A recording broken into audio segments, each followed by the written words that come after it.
back to another episode of Crowning Connections.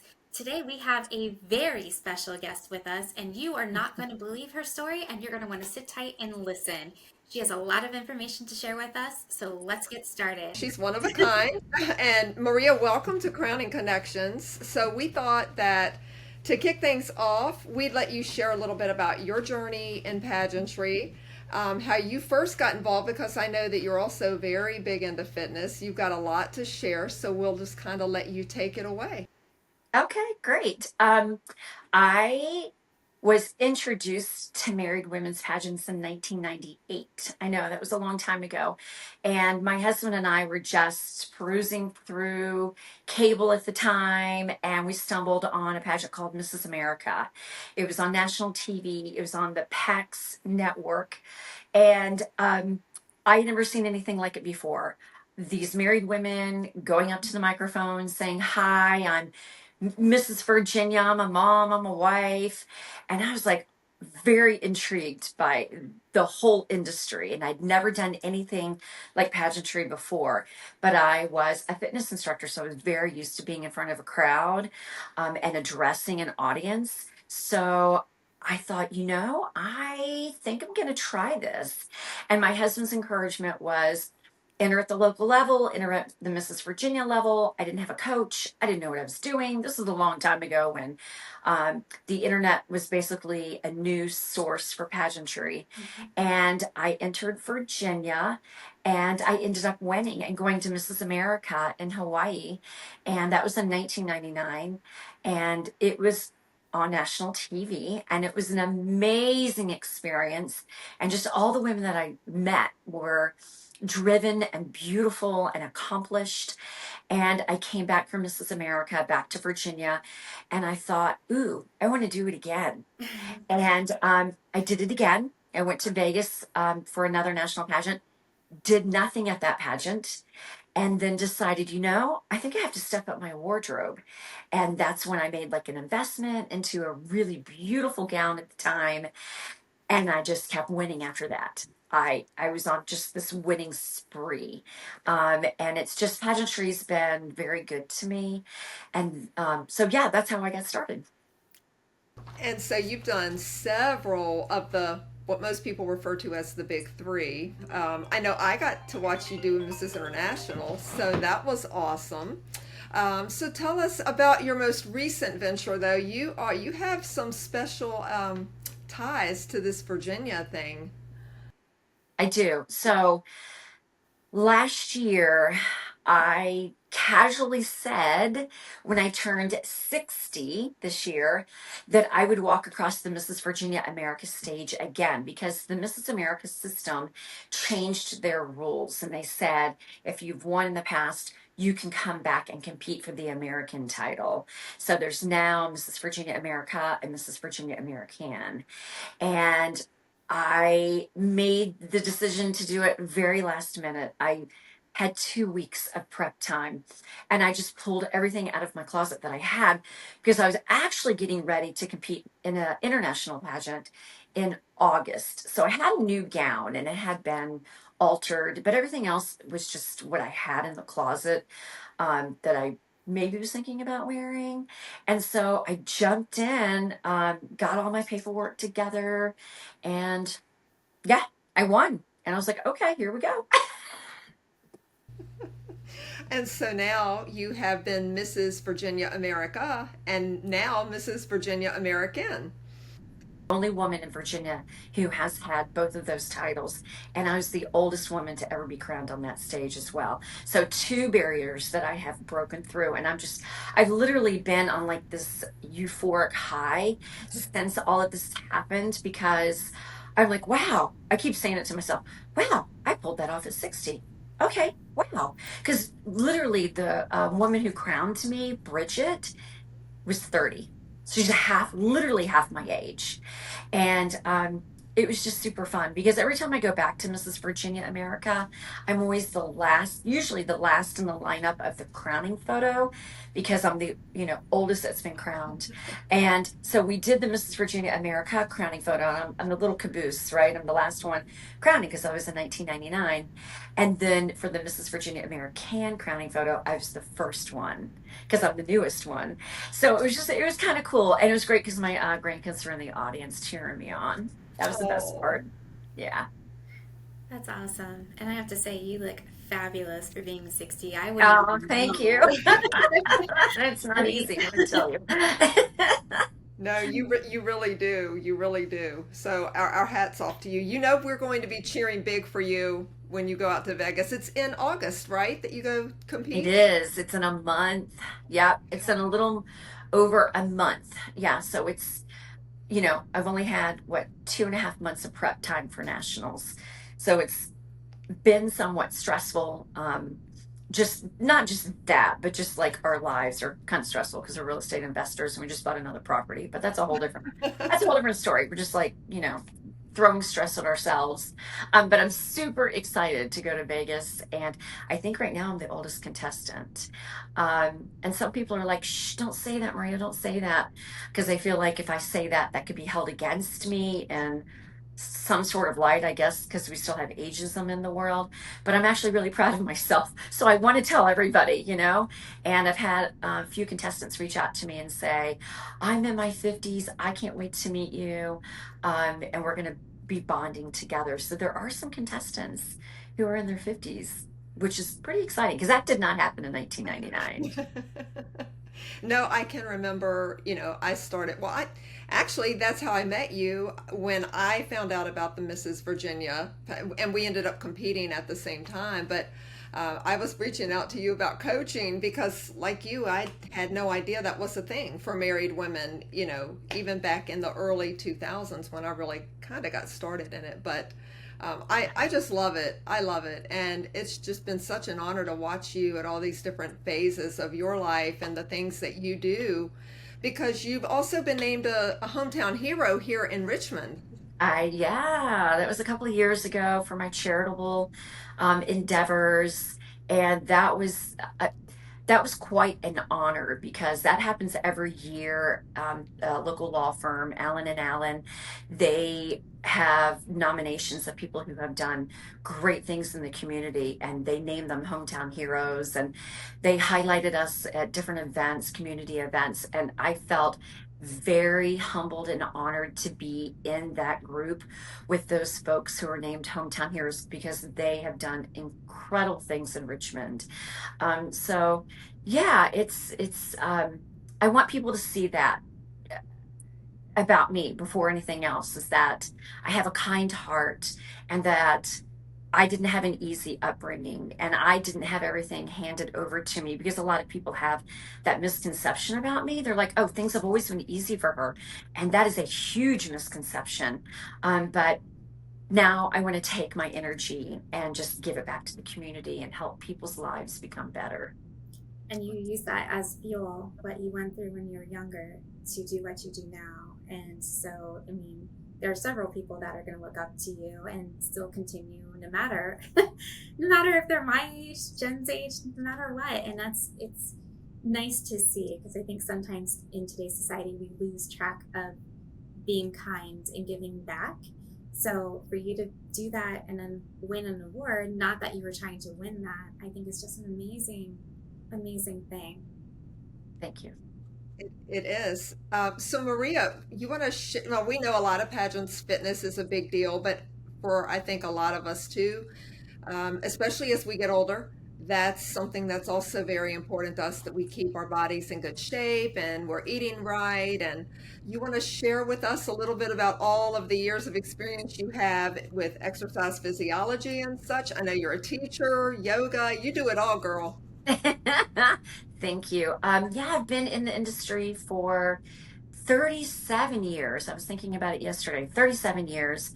My mother-in-law was a fitness instructor and she got me into the industry.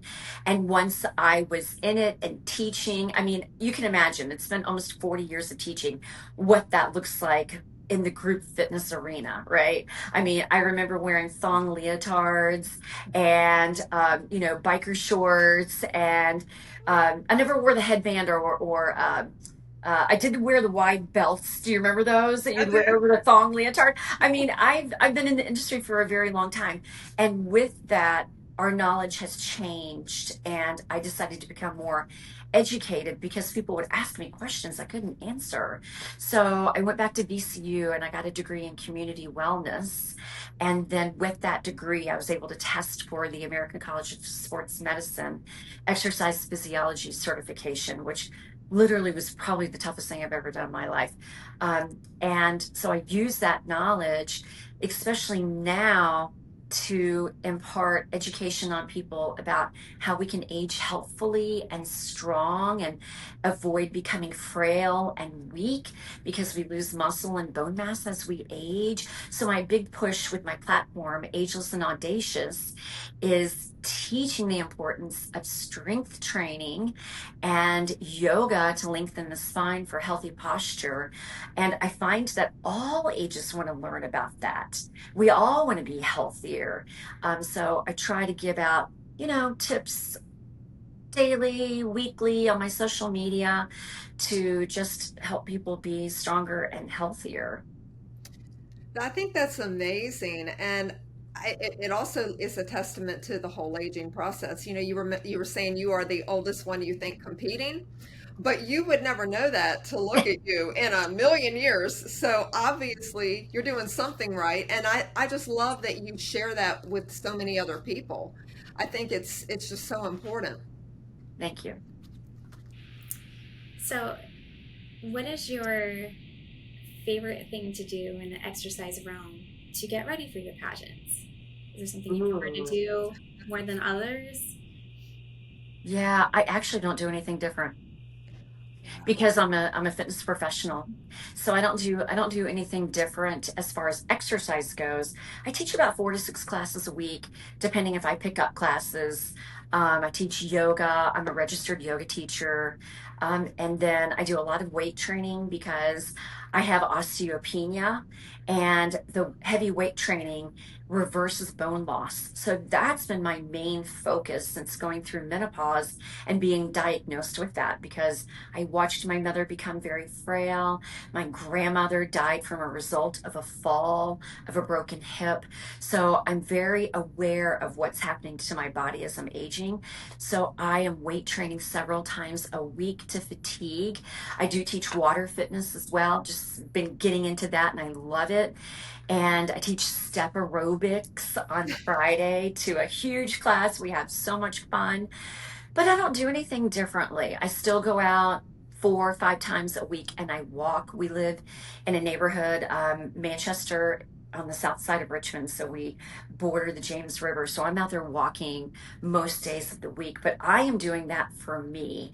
So the pageant industry or getting ready for a pageant is not changing my routine at all. But I do clean up my diet because, I never really think about what I'm eating.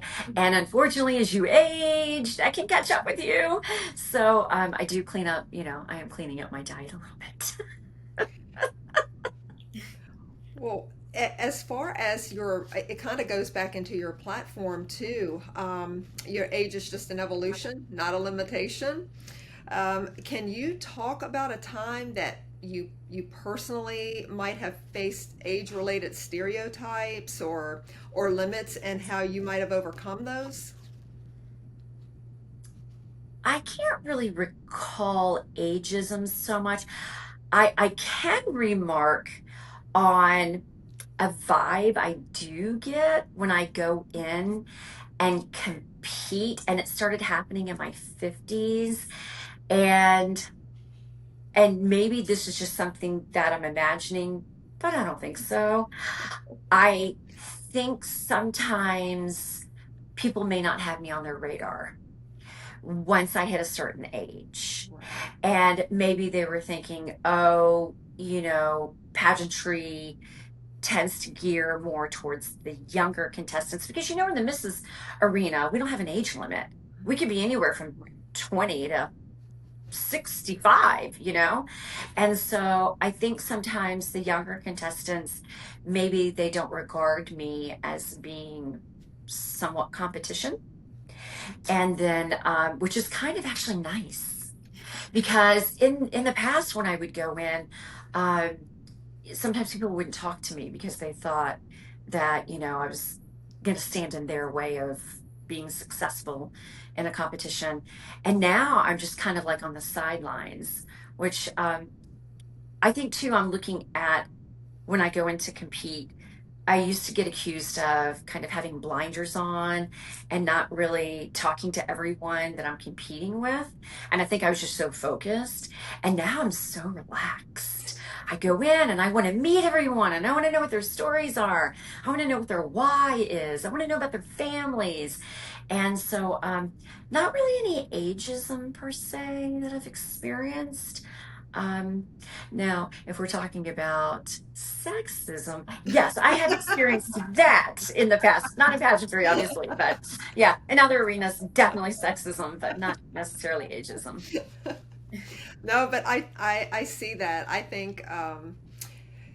I think that sometimes even compete, and I haven't competed. I would say my biggest one was Mrs. Woman or Ms. Woman United States years ago out in Vegas, and that was probably my largest one. But even in some of the smaller ones, I think you do see that if you're, because I'm in my 50s, midway through my 50s now, and I think that happens a lot. If you're right, they just assume, well, she's just old now, so you can't. And in a lot of ways, yeah, 50-year-old, 55-year-old.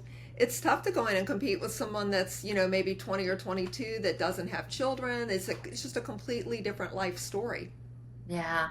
Well, I mean, for me, being a grandmother at this point is the most amazing stage of my life. This is great. And right now, for Mrs. American, they've got us in a group chat with all the contestants. Oh, nice. And it's great because people are asking questions and you're getting a lot of answers in this group chat. And I've never had this experience before. So there's, over 50 of us in this group chat. But I'm seeing these young moms coming in the chat and they're quite stressed about what they're going to do with their children at nationals because they're having to leave them at home with their husbands for some of them for the first time.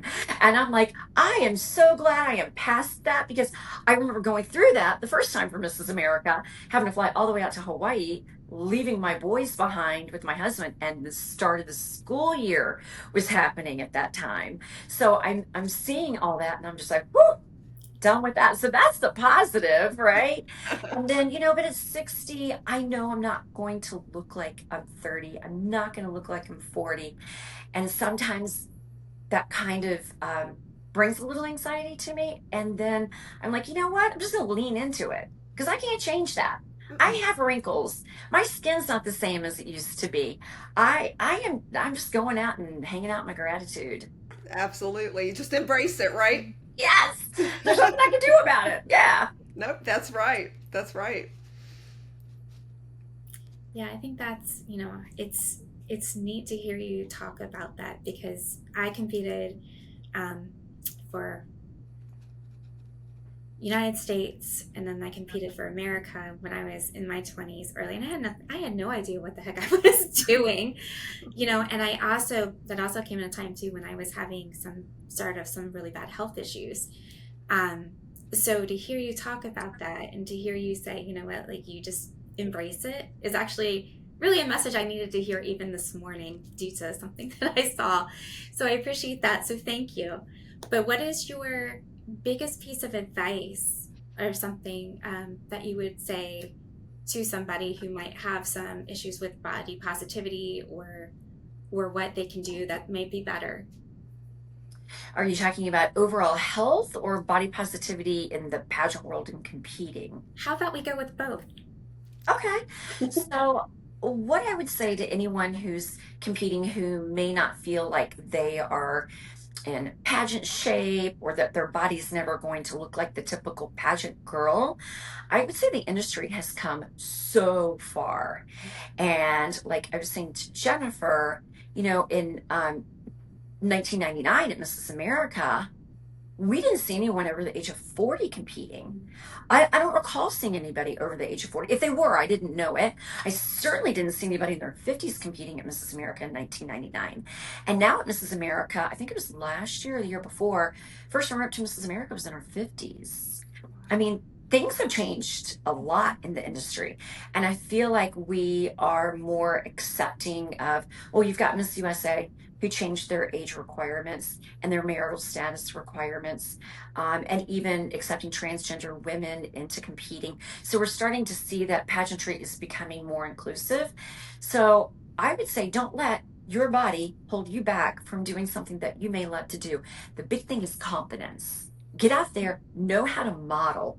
Don't go up on the stage like you're aware of your body not looking maybe like what you think it should look like, but just go out there and own it. Go out there and own it and be confident, get that, coaching down of how to model on stage. As far as body positivity in the arena, out there, I come from Gen X, and my entire generation was all about fat shaming. I mean, that was just how our generation was. If you were pudgy, you were just the same as being obese back in the day, right? Because Yeah. we just didn't accept it. Um, be feel great about yourself, but as a exercise physiology, we know that obesity comes with a lot of um, really bad side effects like diabetes and heart disease, and the chances of cancer go up when we're obese.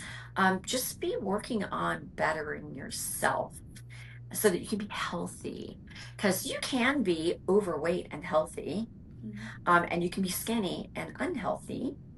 So just work on obtaining good health more than what your body looks like, and I think that'll do you good as you age. That's great to hear. And to follow up with that, so I had a total hysterectomy when I was 36, I think. And so the past few years have been great because I had a lot of, like I said, I had a lot of health issues. So not having that has been wonderful. But I am starting to see some of those changes. However, there's not a lot of knowledge. There's not a lot of knowledge-based information for us who have had the hysterectomy or such, in regard to what you should be doing for your health or anything. So you're kind of have hit that a little bit, and I know you probably have worked with women who have had total hysterectomies. Is there anything else that you can share on that they should be doing, could be doing? We might need to think that I don't know, just do something different or think about things in a different way that we might not have, because what worked for us in our 20s doesn't work for us now. Right. I would put a lot of emphasis on weight training, because once that estrogen drops, you're going to maybe experience muscle and bone loss. So the weight training is going to be what will maintain your lean mass, and that's going to speed up your resting metabolism. So we know that people who weight train on a regular basis, 2 to 3 times a week, 8 muscle groups at a time, 2 to 3 sets for each muscle group to fatigue. We know that those individuals will have a faster metabolism, around 10%. So when you're sleeping at night, if you're weight training on a regular basis, you are going to be burning more calories in your sleep than someone who wouldn't be. But outside of the caloric expenditure, we want to maintain that lean mass for heart health and the bone health, and we don't want to become frail. So that would be a big push I would do for someone who's had a hysterectomy. And then just also make sure that you're getting 150 minutes of moderate exercise a week. And that's according to the American College of Sports Medicine. So that's just 30 minutes a day of cardio, 5 days a week. And really walking, I think, is a great form of cardio as long as you're in your target heart rate. And that's gonna help a plethora of things that your body is going through. But also, because I'm kind of getting a sense that this whole hysterectomy experience also has an emotional impact on women. I'm getting that vibe. So we know through weight training as well that regular weight training helps to build confidence in women, because you're starting to see more lean mass, you're stronger, maybe you're standing a little taller.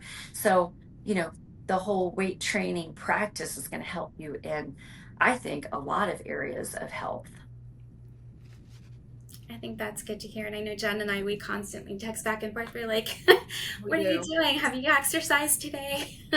So she and I are kind of on the same page with that. And it's always nice to have somebody that you can, bounce those ideas off and have those check-ins with somebody too.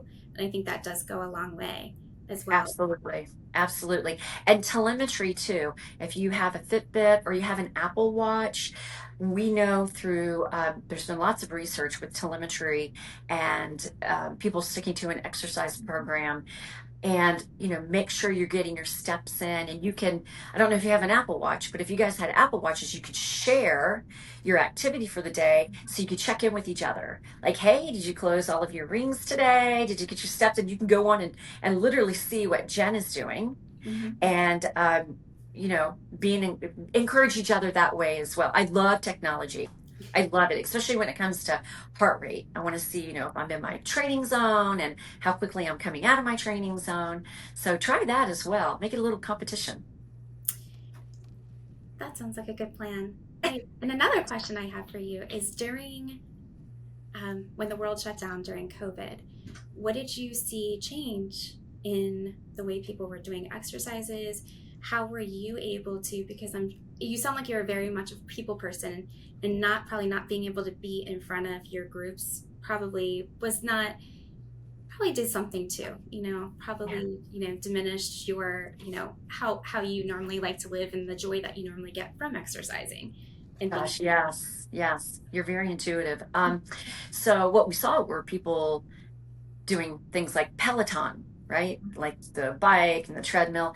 And we purchased a Peloton bike, and I would hop on it every day. And I really loved finding my favorite instructors on Peloton, and having that feedback, because I could see my heart rate, I could see where my training zones were, and then we had weights. But you're right, I did not do well not being in front of my students. And as soon as those gyms opened back up, I was like, man, I'm going to get back out there.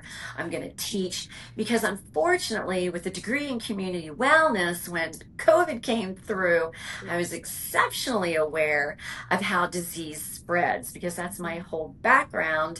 And but I'll tell you, when the gyms opened up, I was like, you know what? I'm still going to be careful that I don't spread COVID or I don't get COVID, but I want to be in front.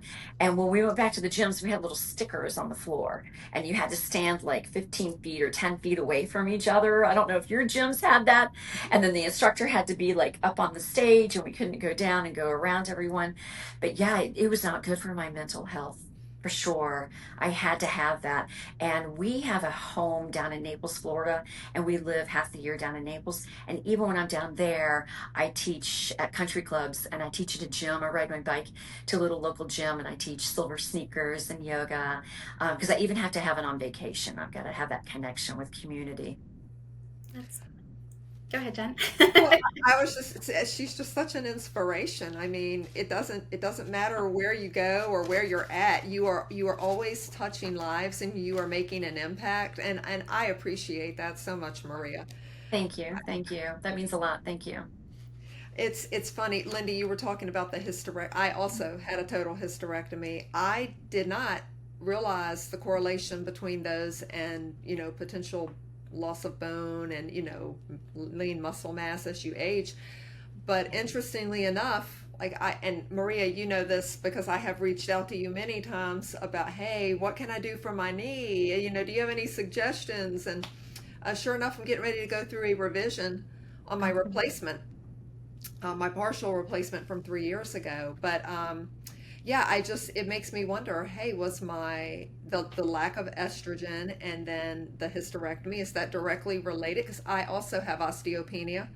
Um, Mm. so in my hips and my spine. So I am very in tune with those changes, and now I know things that I can. I love weight training. That's my favorite thing at the gym. I'll go lift all day long. But that is, do you have got like where do you recommend starting for someone that say they've never gone to the gym and they're in a similar situation? What would be a good starting point for them? The first thing that we do as exercise professionals is we ask people what their goals are. So if somebody came to me and said, I've never done this before, I would say, well, what's your goal? And if they said, well, I want to reverse bone loss, I would say, okay, well, we're going to put you on a weight training program. It's going to be 2 to 3 times a week.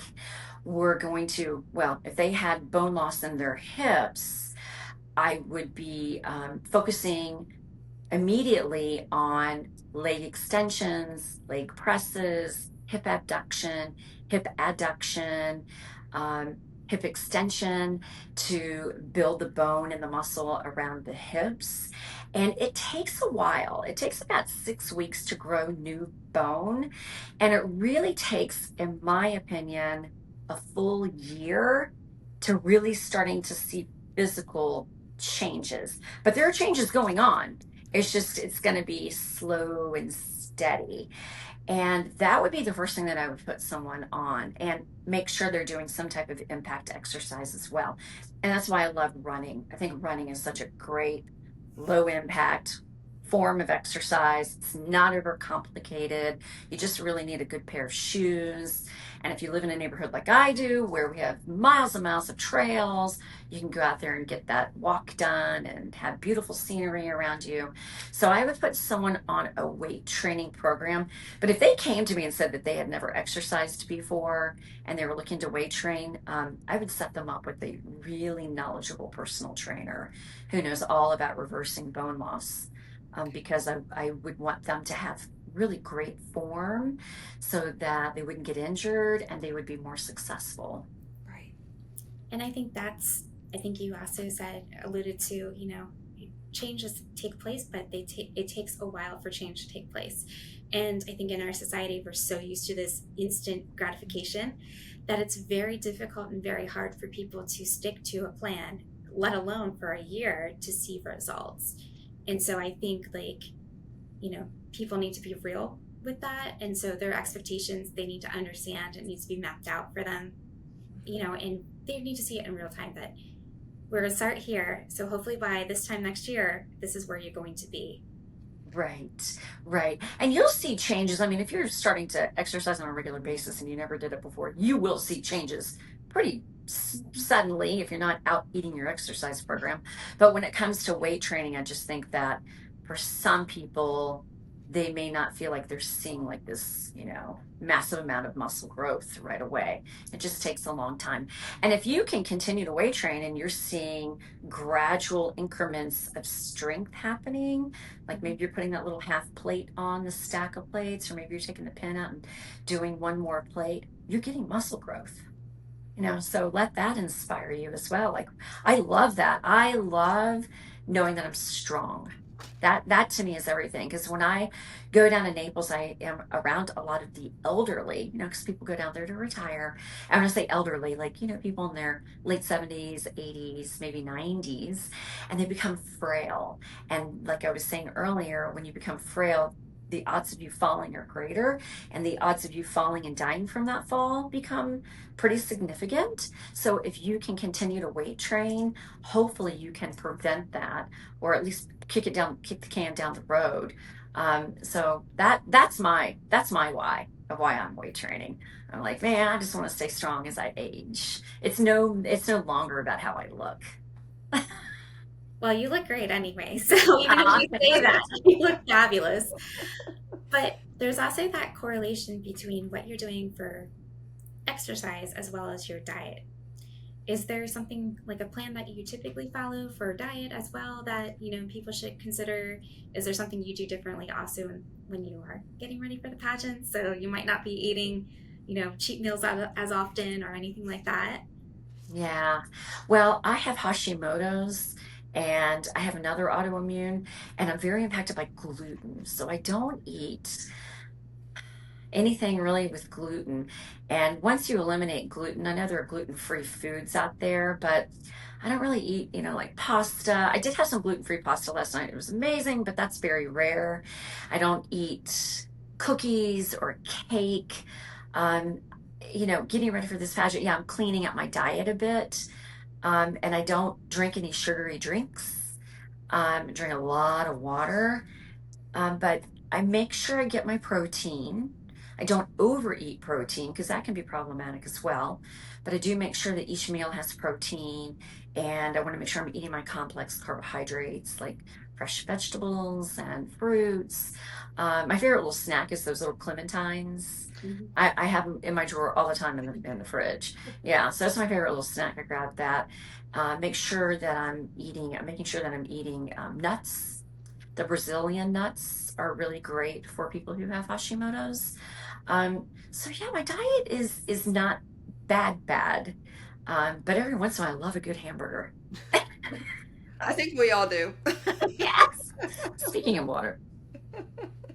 Yeah, I think that's, you know, it sounds like what you do. So, growing up, my grandparents always would cook, and I never really realized that until I became a mom and I was starting cooking for my husband and my kids all the time, to see that like what we use now is not what they had back then. So like they would eat more clean. So they had meat, they had their potatoes, their vegetables, fruit, but they didn't really have all that other processed, highly processed foods.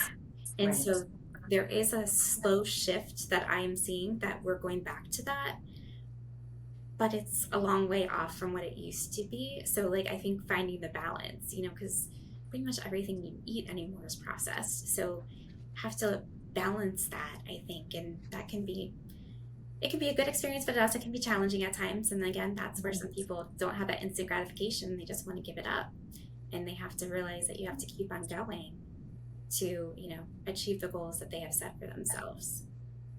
Right. Yeah, that highly processed food is super bad for us. We know it's carcinogenic, it's more likely to probably lead to heart disease. So, one piece of advice that I give people if they're asking about nutrition is that if you're shopping, and I'm sure you guys have heard this before because now I feel like it's mainstream, but if you're shopping on the outside aisle of the grocery store, that's usually where your whole foods are, your produce, your dairy, your meats, your seafood. And then when you start to go in, now that doesn't mean everything that's on the inside of the aisles of the grocery store is bad for you. I mean, things like rice, or, that's a very simple food. And pastas aren't bad for you. Um, and of course, we have canned vegetables and frozen vegetables, that kind of thing that, are fine. But when you're looking at a nutrition label, if you just see a whole list of ingredients, know that that food has been removed from its natural state. So if you can get these ingredients to be just a few on that label, you're probably going to be better off as far as getting nutrients from it. And then, every once in a while, it's okay to have a treat. I am not of the mindset of completely depriving yourself. I know social media loves these influencers who eat clean all the time and they show their foods, but you know what? They're probably eating a candy bar here and there, and they're probably going through a drive-through here and there. You can still make good choices if you have to go through a drive-through, or if you just want a piece of chocolate. Because if you're going to deprive yourself all the time, once you lift that limit off of yourself of not depriving yourself, you're probably going to binge. There's tons of studies showing that that's how people behave, right? If you say, oh, I can't have that, I can't have that, I can't have that, and you finally say, okay, I'm just going to have it, you're more likely to consume more calories that way.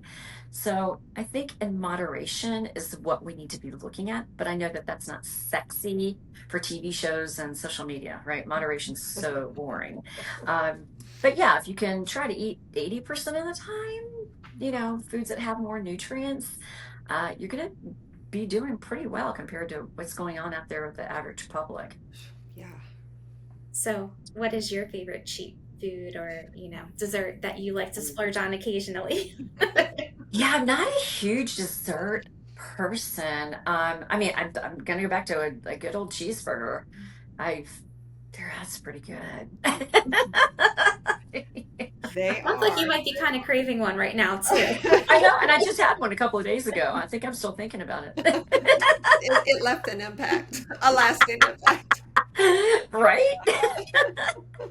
So, Maria, looking ahead, what are your next big goals? And talk to us a little more about your platform, Ageless and Audacious. I know there's a lot of our listeners that are going to be tuned in to hear about that. and we all want to know more. Okay. Yeah. Like you said, Ageless and Audacious is my platform. Age is just an evolution and not a limitation. And I have created a program where I'm going into right now gyms and outside the Richmond area as well, and going in and addressing audiences over 45. And but honestly, it's going to be more like audiences 60 plus, and teaching them about weight training and yoga for spine health and spine lengthening, because we lose height as we age. So we can do yoga on a regular basis. That's really great for the spine to help move the vertebra away from each other and help keep the discs between the vertebra healthy and supple. But this program is all about building bone, building muscle, and building confidence, because we know statistically the ages between 45 and 62 for women, the suicide rate goes up. And I believe that if we have goals of becoming stronger and fitter and healthier, that that could possibly lower some of that depression, because there's a lot going on between 45 and 62. Mhm. Right? You're going, sorry, my dog, she's making her bed on my bed over there. Sorry, That's Chloe. okay. That's all I can hear. So we know there's a lot of changes that go on for women between 45 and 62. They're maybe starting to go through menopause, maybe they've gone through menopause, maybe their kids have moved away, maybe some of their friends have gotten sick, maybe perhaps passed away, maybe some of their friends and family are moving away, maybe themselves are not at their optimal health of what they were like when they were younger. So this whole program that I have created is how we can just age healthfully. And healthfully means physically, emotionally, spiritually, socially. So I'm very excited about this program. And it's basically something I've been teaching for decades. Like, I travel internationally and I teach yoga on some of the most beautiful beaches in the world. And it's a program that I've just been teaching my students for almost 40 years, as you want to stay fit and healthy as you age.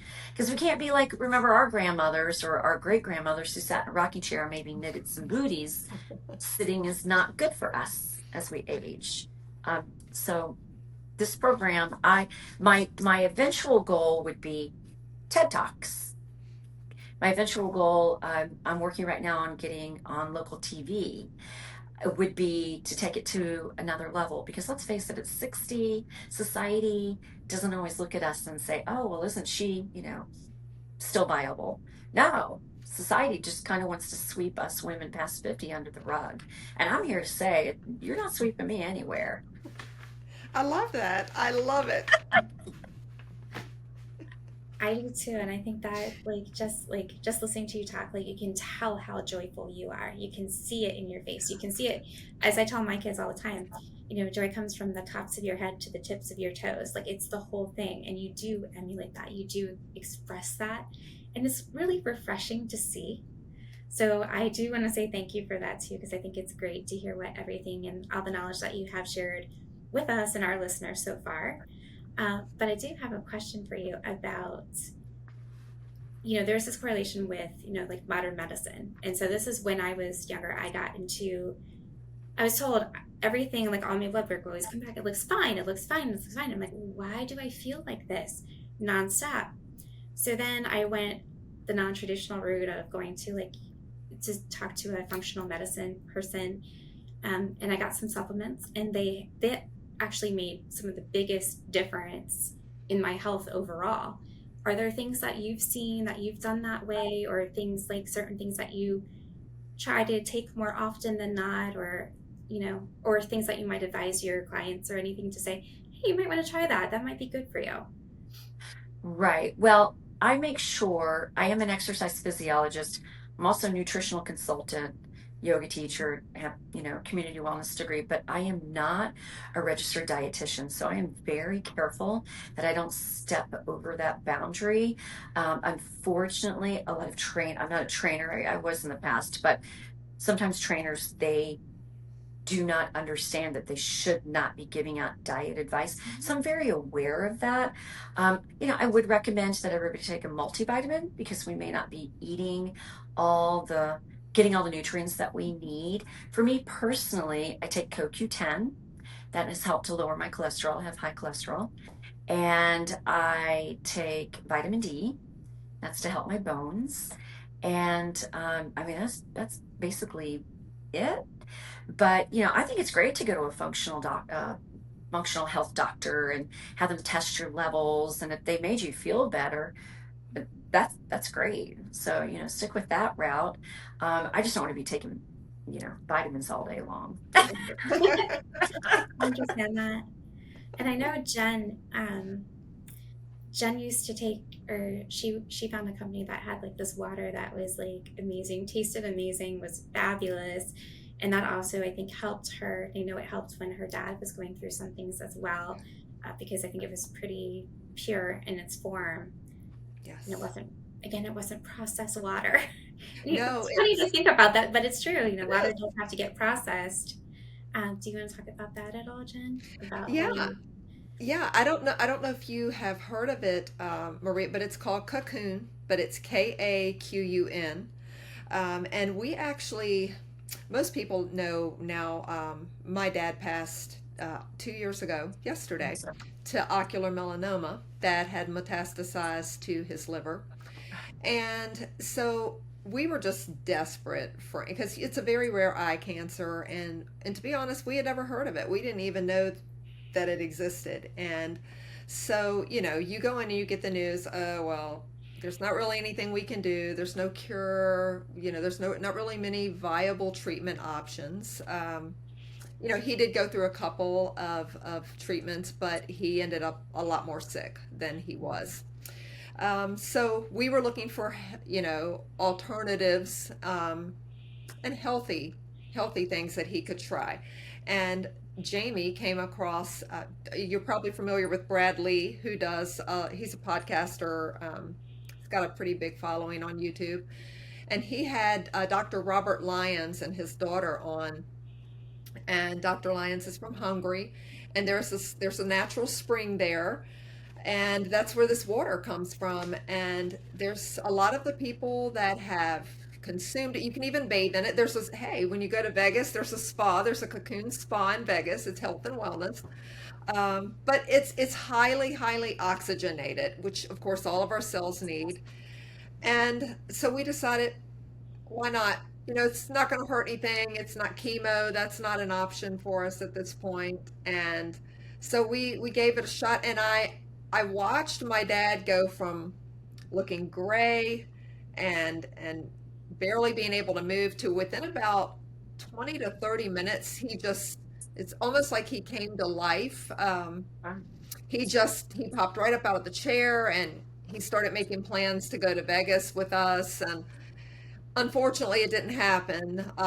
But he did get a little bit of quality in those last couple of months, and the water is wonderful tasting, but it keeps you oxygenated for about 3 hours, and it's not like a lot of the traditional waters that are in the stores today that you can go, but once you open them, the oxygen content plummets. This is not like that. And you can put the oximeter on your skin and watch your oxygen levels go up as you consume this water. So you should, as someone that does exercise, I mean, you should check it out. It's been great, and I definitely notice a difference in just how I feel overall when I have it and I drink it.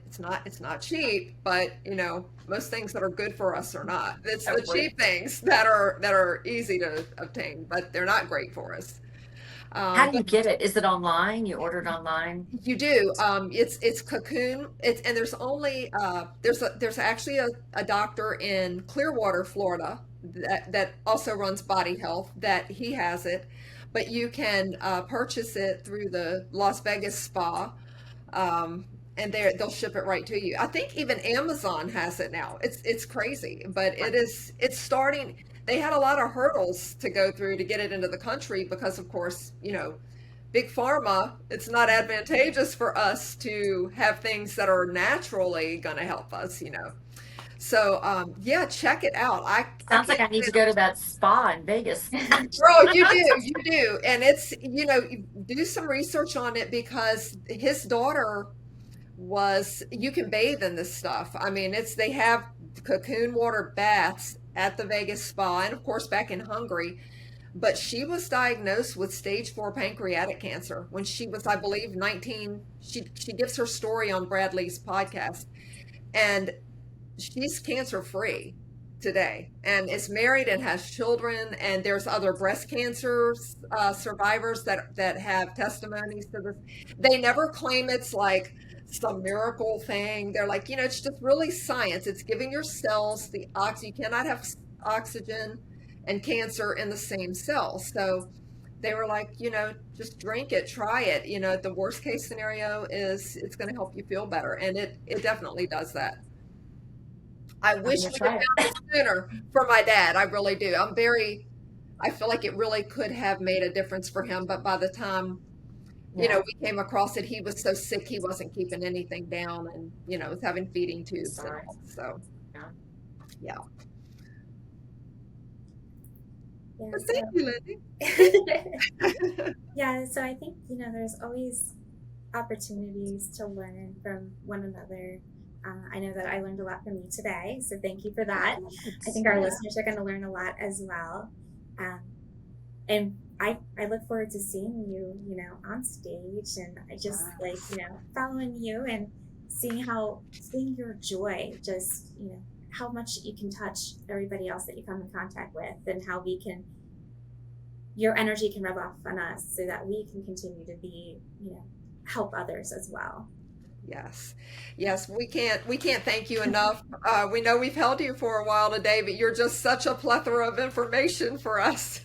Oh, thank you so much. If I can just leave one more piece of advice, some wisdom. If you can wake up every day and say to yourself, what can I do today to improve my life? I think that will bring you joy as well. It will bring you purpose.